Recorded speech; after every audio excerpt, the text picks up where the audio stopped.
ನಮಸ್ಕಾರ. ಮುಖ್ಯಾಂಶಗಳು. ಪ್ರಧಾನಿ ನರೇಂದ್ರ ಮೋದಿ 2 ದಿನಗಳ ಬಾಂಗ್ಲಾ ಪ್ರವಾಸ. ಇಂದು ಶೇಖ್ ಮುಜಿಬುರ್ ರೆಹಮಾನ್ ಅವರ ಜನ್ಮ ಶತಮಾನೋತ್ಸವ ಕಾರ್ಯಕ್ರಮದಲ್ಲಿ ಭಾಗಿ. ಅಸ್ಸಾಂ, ಪಶ್ಚಿಮ ಬಂಗಾಳದಲ್ಲಿ ಮೊದಲ ಹಂತದ ಮತದಾನ ಆರಂಭ. ಕೋವಿಡ್-19 ಮಾರ್ಗಸೂಚಿ ಅನ್ವಯ ಕಟ್ಟುನಿಟ್ಟಿನ ಕ್ರಮ. ರಾಜ್ಯಗಳಿಗೆ ಅಗತ್ಯ ಪ್ರಮಾಣದಲ್ಲಿ ಕೋವಿಡ್-19 ಲಸಿಕೆ ಪೂರೈಕೆ. ದೇಶದಲ್ಲಿ ಯಾವುದೇ ಅಡ್ಡ ಪರಿಣಾಮ ವರದಿಯಾಗಿಲ್ಲ. ಡಾಕ್ಟರ್ ಹರ್ಷವರ್ಧನ್. ಹಾಗೂ ಪುಣೆ 2ನೇ ಏಕದಿನ ಕ್ರಿಕೆಟ್. ಭಾರತ ವಿರುದ್ಧ ಇಂಗ್ಲೆಂಡ್ಗೆ 6 ವಿಕೆಟ್ಗಳ ಜಯ. ವಾರ್ತೆಗಳ ವಿವರ. 2 ದಿನಗಳ ಬಾಂಗ್ಲಾದೇಶ ಪ್ರವಾಸದಲ್ಲಿರುವ ಪ್ರಧಾನಿ ನರೇಂದ್ರ ಮೋದಿ ಇಂದು ಬಂಗಬಂಧು ಶೇಖ್ ಮುಜಿಬುರ್ ರೆಹಮಾನ್ ಅವರ ಜನ್ಮ ಶತಮಾನೋತ್ಸವ ಸಮಾರಂಭ ಹಾಗೂ ಬಾಂಗ್ಲಾದೇಶ ವಿಮೋಚನೆಯ ಸುವರ್ಣ ಮಹೋತ್ಸವ ಕಾರ್ಯಕ್ರಮದಲ್ಲಿ ಮುಖ್ಯ ಅತಿಥಿಯಾಗಿ ಭಾಗವಹಿಸಲಿದ್ದಾರೆ. ನಂತರ ಶತ್ಕಿರಾ ಮತ್ತು ಓರಕಂಡಿಯಲ್ಲಿ ಐತಿಹಾಸಿಕ ಜಸೋರೇಶ್ವರಿ ಕಾಳಿಮಂದಿರಕ್ಕೆ ಭೇಟಿ ನೀಡಲಿದ್ದಾರೆ. ಭೇಟಿಯ ವೇಳೆ ಅವರು ಅಲ್ಲಿನ ರಾಷ್ಟ್ರಪತಿ ಅಬ್ದುಲ್ ಹಮೀದ್ ಅವರೊಂದಿಗೆ ಮಾತುಕತೆ ನಡೆಸಲಿದ್ದಾರೆ. ಪ್ರಧಾನಿ ಶೇಖ್ ಹಸೀನಾ ಅವರೊಂದಿಗೆ ದ್ವಿಪಕ್ಷೀಯ ಮಾತುಕತೆ ನಡೆಸಲಿದ್ದು, ಇದೇ ವೇಳೆ ರೈಲ್ವೆ, ಆರೋಗ್ಯ, ಸಾಂಸ್ಕೃತಿಕ, ವ್ಯಾಪಾರ ಮೊದಲಾದ ಕ್ಷೇತ್ರಗಳಿಗೆ ಸಂಬಂಧಿಸಿದಂತೆ ಉಭಯ ದೇಶಗಳ ನಡುವೆ ಒಪ್ಪಂದ ಏರ್ಪಡಲಿದೆ. ನಿನ್ನೆ ಬಾಂಗ್ಲಾದೇಶ ರಾಷ್ಟ್ರೀಯ ದಿನಾಚರಣೆ ಕಾರ್ಯಕ್ರಮದಲ್ಲಿ ಪಾಲ್ಗೊಂಡಿದ್ದ ಪ್ರಧಾನಿ ನರೇಂದ್ರ ಮೋದಿ, ಭಾರತ ಸರ್ಕಾರ ಇತ್ತೀಚೆಗೆ ಬಂಗಬಂಧು ಶೇಖ್ ಮುಜಿಬುರ್ ರೆಹಮಾನ್ ಅವರಿಗೆ ಮರಣೋತ್ತರವಾಗಿ ಪ್ರಕಟಿಸಿದ ಗಾಂಧಿ ಶಾಂತಿ ಪ್ರಶಸ್ತಿಯನ್ನು ನರೇಂದ್ರ ಮೋದಿ ಅವರು ಮುಜಿಬುರ್ ರೆಹಮಾನ್ ಅವರ ಕಿರಿಯ ಪುತ್ರಿಗೆ ಪ್ರದಾನ ಮಾಡಿದರು.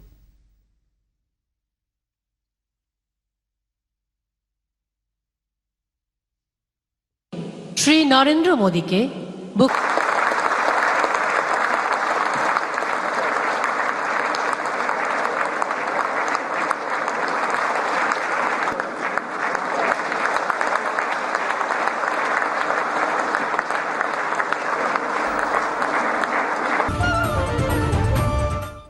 मैं सभी भारतीयों की तरफ से ಈ ವೇಳೆ ಪ್ರಧಾನಿ ನರೇಂದ್ರ ಮೋದಿ ಬಾಂಗ್ಲಾದೇಶ ಸ್ವಾತಂತ್ರ್ಯ ಹೋರಾಟದಲ್ಲಿ ಅಲ್ಲಿನ ಜನರೊಂದಿಗೆ ನಿಂತ ಭಾರತೀಯ ಸೇನೆಯ ಯೋಧರಿಗೆ ನಮನ ಸಲ್ಲಿಸುತ್ತಿದ್ದೇನೆ ಎಂದರು. ಬಾಂಗ್ಲಾದೇಶ ವಿಮೋಚನಾ ಯುದ್ಧದಲ್ಲಿ ಪಾಲ್ಗೊಂಡ ಅನೇಕ ಭಾರತೀಯ ಯೋಧರು ಇಂದಿನ ಸಮಾರಂಭದಲ್ಲಿ ಹಾಜರಿರುವುದು ಸಂತಸದ ವಿಷಯವಾಗಿದೆ. ದೇಶದ ವಿಮೋಚನೆಗಾಗಿ ಪ್ರಾಣತ್ಯಾಗ ಮಾಡಿದ 2 ದೇಶಗಳ ಯೋಧರ ನೆತ್ತರು ಬಾಂಗ್ಲಾದೇಶದಲ್ಲಿ ಹರಿಯುತ್ತಿದೆ ಎಂದರು. ಈ ನೆತ್ತರು ಯಾವುದೇ ಶಕ್ತಿಯಿಂದ ಎಂದಿಗೂ ಮರೆಯಲಾಗದಂತಹ ಬಾಂಧವ್ಯವನ್ನು ರೂಪಿಸಿದೆ. ಭಾರತ ಬಾಂಗ್ಲಾದೇಶ ನಡುವಿನ ಬಾಂಧವ್ಯಕ್ಕೆ 50 ವರ್ಷ ತುಂಬುತ್ತಿರುವ ಸಂದರ್ಭದಲ್ಲಿ ಭಾರತದ ನವೋದ್ಯಮ ಮತ್ತು ಆವಿಷ್ಕಾರದ ಪರಿಸರದಲ್ಲಿ ಜೊತೆಯಾಗಲು ಬಾಂಗ್ಲಾದೇಶದ 50 ಉದ್ಯಮಶೀಲರನ್ನು ಭಾರತಕ್ಕೆ ಆಹ್ವಾನಿಸಲಾಗುತ್ತಿದೆ. ಬಾಂಗ್ಲಾದೇಶದ ಯುವಜನತೆಗೆ ಸ್ವರ್ಣ ಜಯಂತಿ ವಿದ್ಯಾರ್ಥಿ ವೇತನವನ್ನು ನೀಡಲಾಗುವುದು ಎಂದರು. ಬಾಂಗ್ಲಾದೇಶದ ಸ್ವಾತಂತ್ರ್ಯ ಸಂಗ್ರಾಮದಲ್ಲಿ ತಾವೂ ಸಹ 22ನೇ ವಯಸ್ಸಿನಲ್ಲಿ ಭಾಗಿಯಾಗಿದ್ದನ್ನು ಸ್ಮರಿಸಿ ಪ್ರಧಾನಿ ನರೇಂದ್ರ ಮೋದಿಯವರು ತಮ್ಮ ಜೀವನದಲ್ಲಿ ನೋಡಿದ ಮೊದಲ ಸಂಗ್ರಾಮ ಇದಾಗಿದೆ. ಬಾಂಗ್ಲಾದೇಶ ಸ್ವಾತಂತ್ರ್ಯಕ್ಕಾಗಿ ತಾವು ಮತ್ತು ತಮ್ಮ ಸಹೋದ್ಯೋಗಿಗಳ ಸತ್ಯಾಗ್ರಹ ಸಹ ಮಾಡಿದ್ದೆವು. ಭಾರತದಲ್ಲಿ ತಯಾರಾದ ಕೋವಿಡ್ ಲಸಿಕೆಗಳು ಬಾಂಗ್ಲಾದೇಶದ ಜನತೆಗೆ ನೆರವಾಗಿರುತ್ತಿರುವುದಕ್ಕೆ ಭಾರತಕ್ಕೆ ಸಂತೋಷದ ವಿಷಯವಾಗಿದೆ ಎಂದರು. सर्वविदित है, उसी दौर में 6 दिसंबर 1971 को अटल बिहारी वाजपेयी जी ने कहा था, हम न केवल मुक्ति संग्राम में अपने जीवन की आहुति देने वालों के साथ लड़ रहे हैं, लेकिन हम इतिहास को एक नई दिशा देने का भी प्रयत्न कर। आज बांग्लादेश में अपनी आजादी के लिए लड़ने वालों और भारतीय जवानों का रक्त साथ साथ बह रहा है. ಬಾಂಗ್ಲಾದೇಶ ಪ್ರಧಾನಿ ಶೇಖ್ ಹಸೀನಾ ಕೋವಿಡ್ ಸಾಂಕ್ರಾಮಿಕ ವೇಳೆಯೂ ಈ ಸಮಾರಂಭಕ್ಕೆ ಹಾಜರಾಗಲು ಸಮ್ಮತಿಸಿದ ಪ್ರಧಾನಿ ನರೇಂದ್ರ ಮೋದಿ ಅವರಿಗೆ ಹೃತ್ಪೂರ್ವಕ ಅಭಿನಂದನೆಗಳು. ಬಾಂಗ್ಲಾದೇಶ ಭಾರತ ನಡುವಿನ ಸದೃಢ ಬಾಂಧವ್ಯಗಳು ಸದಾಕಾಲ ಮುಂದುವರಿಯಲಿವೆ. ಬಾಂಗ್ಲಾದೇಶದ ಸ್ವಾತಂತ್ರ್ಯಕ್ಕೆ ಭಾರತ ನೀಡಿದ ಕೊಡುಗೆ ಮತ್ತು ಭಾರತೀಯ ಸೈನಿಕರ ತ್ಯಾಗವನ್ನು ಎಂದಿಗೂ ಮರೆಯಲಾಗುವುದಿಲ್ಲ ಎಂದರು.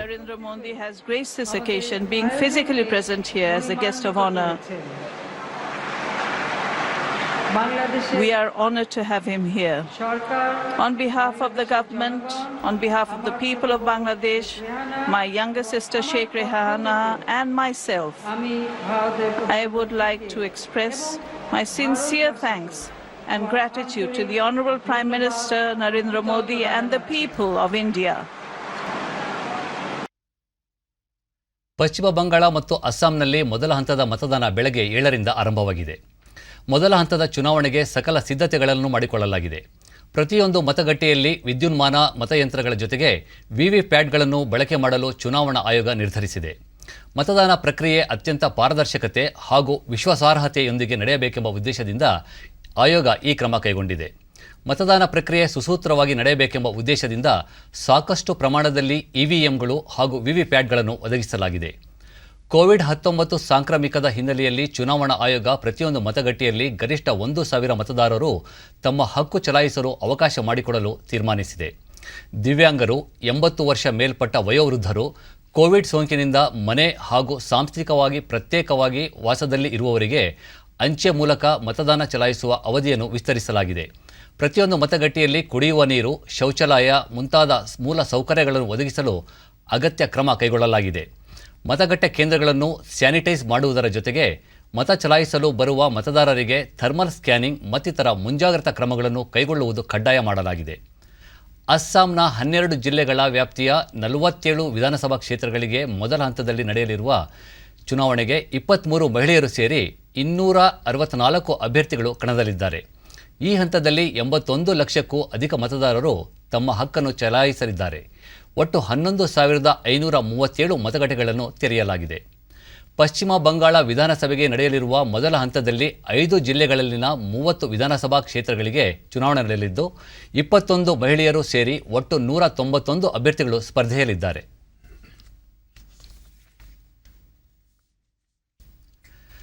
ರಾಜ್ಯಗಳಿಗೆ ಪ್ರತಿದಿನ ಅಗತ್ಯವಿರುವ ಪ್ರಮಾಣದಲ್ಲಿ ಕೋವಿಡ್-19 ಲಸಿಕೆಯನ್ನು ಪೂರೈಸಲಾಗುತ್ತಿದೆ ಎಂದು ಕೇಂದ್ರ ಆರೋಗ್ಯ ಸಚಿವ ಡಾಕ್ಟರ್ ಹರ್ಷವರ್ಧನ್ ಹೇಳಿದ್ದಾರೆ. ಭಾರತ ಆರ್ಥಿಕ ಸಮಾವೇಶದಲ್ಲಿ ಮಾತನಾಡಿದ ಅವರು, ಪ್ರತಿದಿನ ಎಷ್ಟು ಮಂದಿ ಫಲಾನುಭವಿಗಳಿಗೆ ಲಸಿಕೆ ನೀಡಲಾಗುತ್ತಿದೆ ಮತ್ತು ಇದುವರೆಗೂ ವಯೋಮಾನದ ಆದ್ಯತೆ ಮೇರೆಗೆ ಎಷ್ಟು ಜನರಿಗೆ ಲಸಿಕೆ ನೀಡಲಾಗಿದೆ ಎಂಬ ಬಗ್ಗೆ ಸರ್ಕಾರ ನಿಗಾವಹಿಸಿದೆ ಎಂದು ತಿಳಿಸಿದರು. ಪ್ರತಿದಿನ ಲಸಿಕೆ ನೀಡುವ ಸಂಖ್ಯೆಯನ್ನು ಆಯಾ ದಿನದ ಆಧಾರದ ಮೇಲೆ ಮತ್ತಷ್ಟು ಹೆಚ್ಚಿಸಲಾಗುತ್ತಿದೆ. ಇದನ್ನು ಜನಾಂದೋಲನವ ರೀತಿಯಲ್ಲಿ ಕೈಗೊಳ್ಳಲಾಗುತ್ತಿದೆ. ಭಾರತದಲ್ಲಿ ಇದುವರೆಗೂ ಚುಚ್ಚುಮದ್ದು ಪಡೆದ ನಂತರ ಯಾವುದೇ ರೀತಿಯ ಅಡ್ಡ ಪರಿಣಾಮ ಉಂಟಾಗಿರುವ ಘಟನೆ ವರದಿಯಾಗಿಲ್ಲ ಎಂದು ಅವರು ಸ್ಪಷ್ಟಪಡಿಸಿದರು.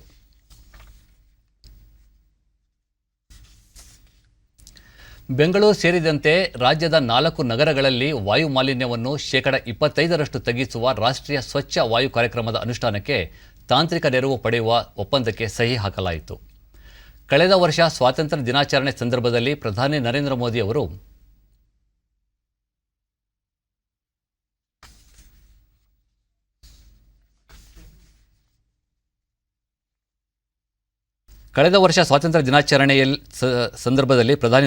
ಅವರು ಮುಂದಿನ 4 ವರ್ಷಗಳಲ್ಲಿ 30% ವಾಯು ಮಾಲಿನ್ಯ ನಿಯಂತ್ರಿಸಬೇಕು ಎಂದು ಕರೆ ನೀಡಿದರು. ಅದರನುಸಾರ ದೇಶದ 124 ನಗರಗಳನ್ನು ಸ್ವಚ್ಛ ವಾಯು ಕಾರ್ಯಕ್ರಮಕ್ಕೆ ಆಯ್ಕೆ ಮಾಡಿಕೊಳ್ಳಲಾಗಿದೆ. ಅವುಗಳಲ್ಲಿ ಕರ್ನಾಟಕದ ಬೆಂಗಳೂರು, ಹುಬ್ಬಳ್ಳಿ, ಧಾರವಾಡ, ದಾವಣಗೆರೆ, ಕಲಬುರಗಿ ನಗರಗಳು ಸೇರ್ಪಡೆಯಾಗಿವೆ. ಬಿಬಿಎಂಪಿಯಲ್ಲಿ 44 ಅಂಶಗಳ ಹಾಗೂ ಉಳಿದ 3 ನಗರಗಳಲ್ಲಿ 27 ಅಂಶಗಳ ಕ್ರಿಯಾ ಯೋಜನೆಯೊಂದಿಗೆ ವಾಯು ಮಾಲಿನ್ಯ ನಿಯಂತ್ರಣಕ್ಕೆ ಕಾರ್ಯಕ್ರಮ ರೂಪಿಸಲಾಗಿದೆ. 15ನೇ ಆರ್ಥಿಕ ಹಣಕಾಸು ಆಯೋಗದ ಅನುದಾನದಲ್ಲಿ ಬಿಬಿಎಂಪಿಗೆ 139 ಕೋಟಿ ರೂಪಾಯಿ ನೀಡಲಾಗಿದ್ದು, ಕಾರ್ಯಕ್ರಮದ ಪ್ರಗತಿ ಆಧರಿಸಿ ಇನ್ನೂ ಹೆಚ್ಚಿನ ಅನುದಾನ ನೀಡಲು ಬದ್ಧವಾಗಿರುವುದಾಗಿ ಕೇಂದ್ರ ಸರ್ಕಾರ ತಿಳಿಸಿದೆ. ವಾಯು ಮಾಲಿನ್ಯ ನಿಯಂತ್ರಣಕ್ಕೆ ತಾಂತ್ರಿಕ ನೆರವು ಪಡೆಯಲು ಹಾಗೂ ಕ್ರಿಯಾ ಯೋಜನೆ ಅನುಷ್ಠಾನಕ್ಕೆ ಇನ್ಸ್ಟಿಟ್ಯೂಟ್ ಆಫ್ ರೆಪ್ಯೂಟ್ ಜೊತೆ ರಾಜ್ಯ ವಾಯು ಮಾಲಿನ್ಯ ನಿಯಂತ್ರಣ ಮಂಡಳಿ, ಬಿಬಿಎಂಪಿ ಹಾಗೂ ನಗರ ಸ್ಥಳೀಯ ಸಂಸ್ಥೆಗಳು ಒಡಂಬಡಿಕೆಗೆ ಸಹಿ ಹಾಕಿವೆ. ಕೇಂದ್ರ ಅರಣ್ಯ, ಪರಿಸರ ಹಾಗೂ ಹವಾಮಾನ ಬದಲಾವಣೆ ಸಚಿವರಾದ ಪ್ರಕಾಶ್ ಜಾವಡೇಕರ್ ಜೊತೆ ರಾಜ್ಯ ಸರ್ಕಾರದ ಪರಿಸರ ಹಾಗೂ ಜೀವಿಶಾಸ್ತ್ರ ಖಾತೆ ಸಚಿವ ಸಿಪಿ ಯೋಗೇಶ್ವರ್ ವಿಡಿಯೋ ಕಾನ್ಫರೆನ್ಸ್ ಮೂಲಕ ಸಮಾಲೋಚನೆ ನಡೆಸಿ ಒಡಂಬಡಿಕೆಗೆ ಸಹಿ ಹಾಕಿದರು. ಪ್ರಕಾಶ್ ಜಾವಡೇಕರ್ ವಾಯು ಮಾಲಿನ್ಯ ನಿಯಂತ್ರಣಕ್ಕೆ ಪರಿಸರ ಸ್ನೇಹಿ ಇಂಧನ ಬಳಕೆ, ಇ ಬಸ್ಗಳ ಸಂಖ್ಯೆ ಹೆಚ್ಚಳ ಸೇರಿದಂತೆ ಅನೇಕ ಯೋಜನೆಗಳನ್ನು ಹಮ್ಮಿಕೊಳ್ಳಲಾಗಿದೆ. ಸ್ಥಳೀಯ ಆಡಳಿತ ಮತ್ತು ಸರ್ಕಾರಗಳ ಯೋಜನೆಗಳನ್ನು ಪರಿಣಾಮಕಾರಿಯಾಗಿ ಅನುಷ್ಠಾನಕ್ಕೆ ತರಬೇಕು. ವಿಶ್ವವಿದ್ಯಾಲಯಗಳು ಮತ್ತು ತಾಂತ್ರಿಕ ಸಂಸ್ಥೆಗಳು ಸಹಕಾರ ನೀಡಬೇಕು ಎಂದು ಮನವಿ ಮಾಡಿದರು. ರಾಜ್ಯದಲ್ಲಿ ನಿನ್ನೆ ಹೊಸದಾಗಿ 2566 ಕೋವಿಡ್ ಪ್ರಕರಣಗಳು ದೃಢಪಟ್ಟಿದ್ದು, ಇದರೊಂದಿಗೆ ಒಟ್ಟು ಸೋಂಕು ಪ್ರಕರಣಗಳ ಸಂಖ್ಯೆ 9,81,044ಕ್ಕೆ ಏರಿಕೆಯಾಗಿದೆ. ನಿನ್ನೆ 1,207 ಮಂದಿ ಆಸ್ಪತ್ರೆಯಿಂದ ಬಿಡುಗಡೆಯಾಗಿದ್ದು, ಇದುವರೆಗೂ ಗುಣಮುಖರಾದವರ ಒಟ್ಟು ಸಂಖ್ಯೆ 9,48,988ಕ್ಕೆ ತಲುಪಿದೆ. ಇಂದು 19 ಮಂದಿ ಸಾವನ್ನಪ್ಪಿದ್ದು ಮೃತಪಟ್ಟವರ ಸಂಖ್ಯೆ 12,484ಕ್ಕೆ ಏರಿಕೆಯಾಗಿದೆ. ಸದ್ಯ ರಾಜ್ಯದಲ್ಲಿ 19,553 ಸಕ್ರಿಯ ಪ್ರಕರಣಗಳಿವೆ. 174 ಮಂದಿ ರಾಜ್ಯದ ವಿವಿಧ ಆಸ್ಪತ್ರೆಗಳಲ್ಲಿ ತೀವ್ರ ಘಟಕ ನಿಗಾದಲ್ಲಿ ಚಿಕಿತ್ಸೆ ಪಡೆಯುತ್ತಿದ್ದಾರೆ.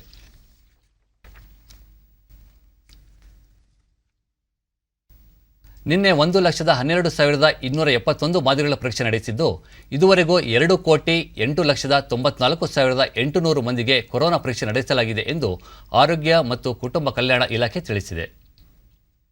ಬೆಂಗಳೂರಿನಲ್ಲಿ ನಿನ್ನೆ 1,491 ಮಂದಿಗೆ ಸೋಂಕು ತಗುಲಿದ್ದು, ಒಟ್ಟು ಸೋಂಕು ಪ್ರಕರಣಗಳ ಸಂಖ್ಯೆ 4,24,349ಕ್ಕೆ ಏರಿಕೆಯಾಗಿದೆ.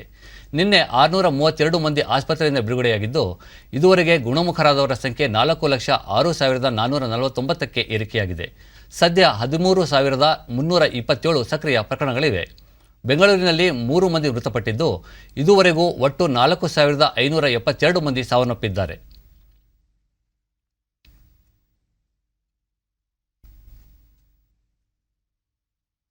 ಕೇಂದ್ರ ಸರ್ಕಾರದ ಮಹತ್ವಾಕಾಂಕ್ಷಿ ಯೋಜನೆ ಪೋಷಣ್ ಪಕ್ವಾಡ್ ಯೋಜನೆ ಉಡುಪಿ ಜಿಲ್ಲಾಡಳಿತದಿಂದ ಯಶಸ್ವಿಯಾಗಿ ಜಾರಿಗೊಳಿಸಲು ಕ್ರಮ ಕೈಗೊಳ್ಳಲಾಗಿದೆ.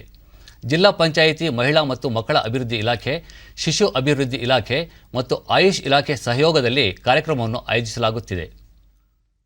ಉಡುಪಿಯ ಹಿರಿಯಕ್ಕಡ ಸರ್ಕಾರಿ ಶಾಲೆಯಲ್ಲಿ ಪೋಷಣ್ ಅಭಿಯಾನದ ಭಾಗವಾಗಿ ಸ್ಥಳೀಯ ಜನರಲ್ಲಿನ ಅಪೌಷ್ಟಿಕತೆ ಹೋಗಲಾಡಿಸಲು ಆಯುಷ್ ಇಲಾಖೆ ಅಧಿಕಾರಿಗಳು ಯೋಗ ಶಿಬಿರ ಆಯೋಜಿಸಿ ಜಾಗೃತಿ ಮೂಡಿಸುವುದರ ಜೊತೆಗೆ ಋತುಮಾನಕ್ಕೆ ತಕ್ಕ ನೈಸರ್ಗಿಕ ಹಣ್ಣುಗಳು ಸಿಗುವ ಪೌಷ್ಟಿಕಾಂಶಗಳ ಕುರಿತು ಅರಿವು ಮೂಡಿಸುತ್ತಿದ್ದಾರೆ.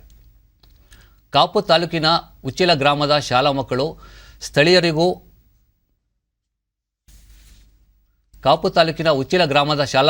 ಮತ್ತು ಸ್ಥಳೀಯರಿಗೂ ಆರೋಗ್ಯ ಕಾಪಾಡಿಕೊಳ್ಳಲು ಸಾಂಪ್ರದಾಯಿಕ ಆಹಾರ ಪದ್ಧತಿಗಳು ಮತ್ತು ರಕ್ತಹೀನತೆ ದೇಹದಲ್ಲಿ ಕಬ್ಬಿಣಾಂಶವನ್ನು ಹೆಚ್ಚಿಸುವ ಆಹಾರ ಕುರಿತು ಜಾಗೃತಿ ಮೂಡಿಸಲಾಯಿತು.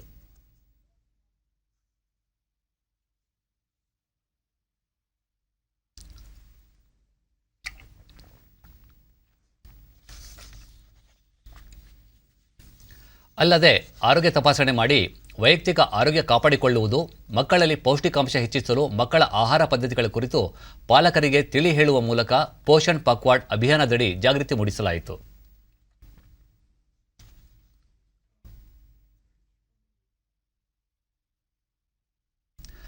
ಈ ಯೋಜನೆ ಕುರಿತು ಬೀದಿ ನಾಟಕದ ಮೂಲಕ ಜನರಲ್ಲಿ ಜಾಗೃತಿ ಮೂಡಿಸಲಾಗುತ್ತಿದೆ.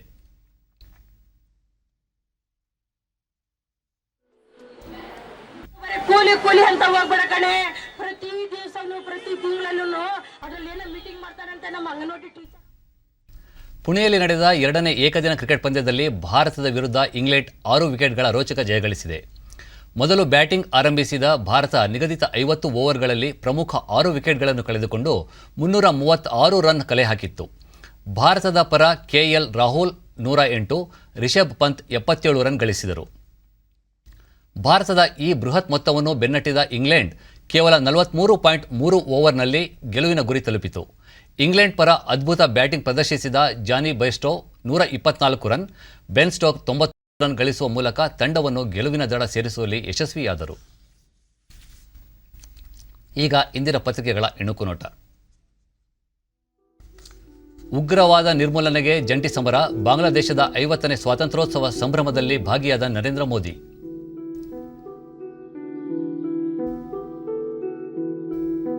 ಪಂಚರಾಜ್ಯಗಳ ಚುನಾವಣೆ, ಇಂದು ಮೊದಲ ಹಂತದ ಮತದಾನ, 77 ಕ್ಷೇತ್ರಗಳ ಅಭ್ಯರ್ಥಿಗಳ ಹಣೆಬರಹ ನಿರ್ಧಾರ. ಆರೋಗ್ಯ ಉಪಕೇಂದ್ರಗಳಲ್ಲೇ ಕೋವಿಡ್ ಲಸಿಕೆ, ಅಗತ್ಯ ಸಿದ್ಧತೆ ಮಾಡಿಕೊಳ್ಳುತ್ತಿರುವ ಆರೋಗ್ಯ ಇಲಾಖೆ, ಏಪ್ರಿಲ್ ಮೊದಲ ವಾರದಲ್ಲಿ ಪ್ರಾರಂಭ ಸಾಧ್ಯತೆ.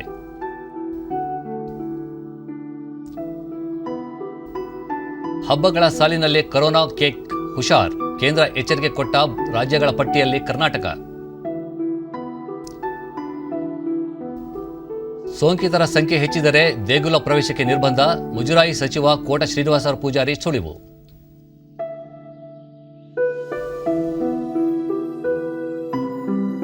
ಇವು ಇಂದಿನ ಪತ್ರಿಕೆಗಳ ಪ್ರಮುಖ ಸುದ್ದಿ. ಉಳಿದಂತೆ ಕೊಳೆಗೇರಿ ಹಕ್ಕುಪತ್ರ ಪಡೆಯುವ ದರದಲ್ಲಿ ಇಳಿಕೆ,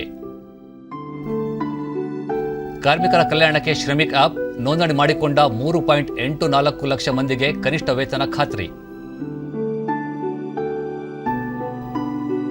ಹೋಳಿ ಆಟಕ್ಕೆ ಸ್ವಯಂ ನಿರ್ಬಂಧ, ಸರ್ಕಾರದ ಮಾರ್ಗಸೂಚಿಗಳ ಪಾಲನೆಗೆ ಸಂಘ ಸಂಸ್ಥೆಗಳ ನಿರ್ಧಾರ.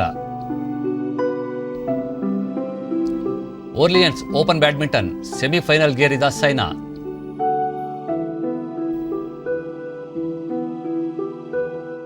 ಎರಡನೇ ಪಂದ್ಯ ಗೆದ್ದ ಇಂಗ್ಲೆಂಡ್, 3 ಪಂದ್ಯಗಳ ಸರಣಿ 1-1 ಸಮ. ಭಾನುವಾರ ಫೈನಲ್ಸ್ ಕೌತುಕ. ಕೊನೆಯಲ್ಲಿ ಮತ್ತೊಮ್ಮೆ ಮುಖ್ಯಾಂಶಗಳು. ಪ್ರಧಾನಿ ನರೇಂದ್ರ ಮೋದಿ 2 ದಿನಗಳ ಬಾಂಗ್ಲಾ ಪ್ರವಾಸ. ಇಂದು ಶೇಖ್ ಮುಜಿಬುರ್ ರೆಹಮಾನ್ ಅವರ ಜನ್ಮ ಶತಮಾನೋತ್ಸವ ಕಾರ್ಯಕ್ರಮದಲ್ಲಿ ಭಾಗಿ. ಅಸ್ಸಾಂ, ಪಶ್ಚಿಮ ಬಂಗಾಳದಲ್ಲಿ ಮೊದಲ ಹಂತದ ಮತದಾನ ಆರಂಭ. ಕೋವಿಡ್-19 ಮಾರ್ಗಸೂಚಿ ಅನ್ವಯ ಕಟ್ಟುನಿಟ್ಟಿನ ಕ್ರಮ. ರಾಜ್ಯಗಳಿಗೆ ಅಗತ್ಯ ಪ್ರಮಾಣದಲ್ಲಿ ಕೋವಿಡ್-19 ಲಸಿಕೆ ಪೂರೈಕೆ. ದೇಶದಲ್ಲಿ ಯಾವುದೇ ಅಡ್ಡ ಪರಿಣಾಮ ವರದಿಯಾಗಿಲ್ಲ. ಡಾಕ್ಟರ್ ಹರ್ಷವರ್ಧನ್. ಹಾಗೂ ಪುಣೆ 2ನೇ ಏಕದಿನ ಕ್ರಿಕೆಟ್, ಭಾರತ ವಿರುದ್ಧ ಇಂಗ್ಲೆಂಡ್ಗೆ 6 ವಿಕೆಟ್ಗಳ ಜಯ.